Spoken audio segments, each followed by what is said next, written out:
Thank you, Cherie, for that kind introduction. Today, I'm incredibly honored to address the graduates of WSU-Tech. Thank you, President Utesh, for the kind invitation. It has been a pleasure to work with you over the last several years, and we are grateful for your service on the President's American Workforce Policy Advisory Board. Your leadership is helping Kansas and our nation to pioneer the most innovative and successful workforce training in the world.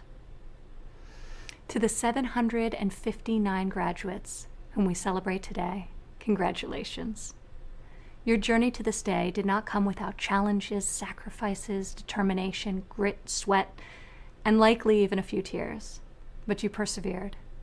You proved to yourself and all those who ever doubted that you could do it. You should be proud.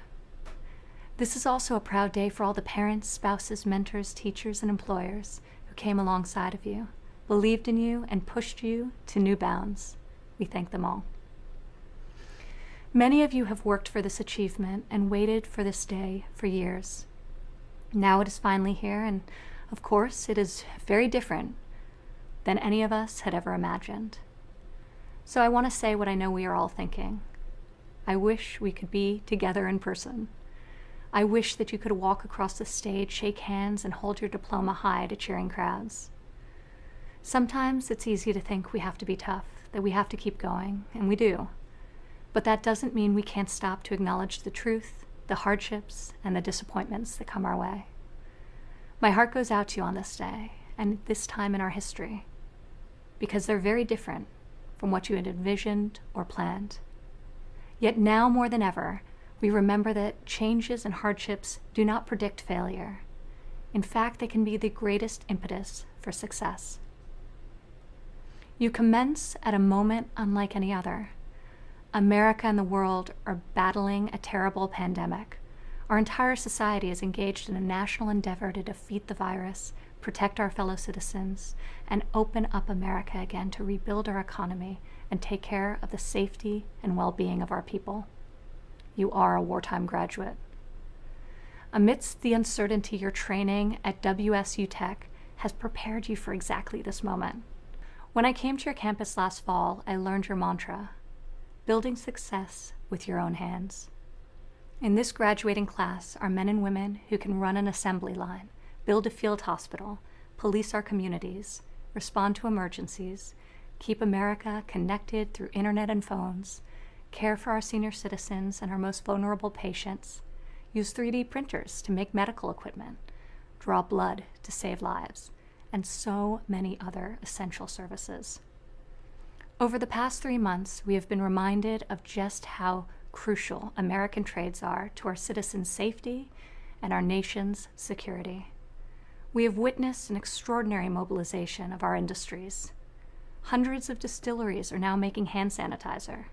Manufacturers like Honeywell and Hayes and many others have converted factory floors to produce millions of masks and gowns. The great workers at General Motors, Ford, and General Electric are assembling tens of thousands of ventilators. Our scientists and lab technicians have built the most advanced testing in the world. We are bringing home critical supply chains and now are making American medicine here on American soil. Our nation is beating back the virus through the strength and skill, muscle and might of the American worker. We have also seen the importance of job training and reskilling as workers have quickly transitioned to meet new demands, such as building up the greatest medical arsenal in the world.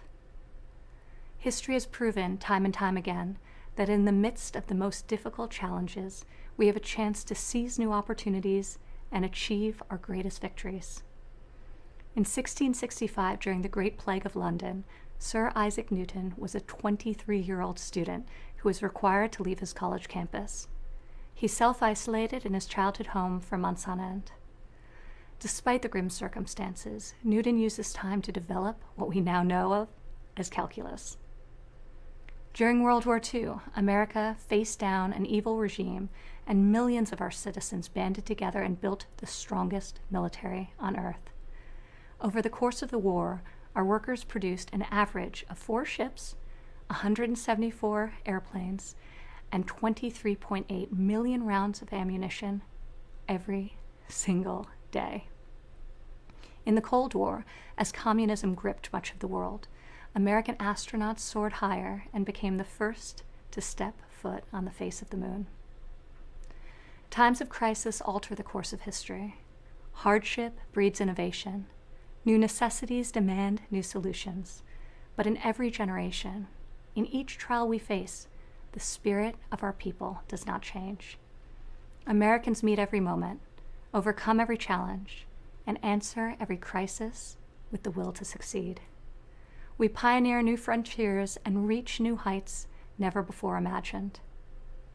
So today, as you begin a new chapter, I want to pass along 3 pieces of advice that I found helpful in my own life, especially during this time of national trial.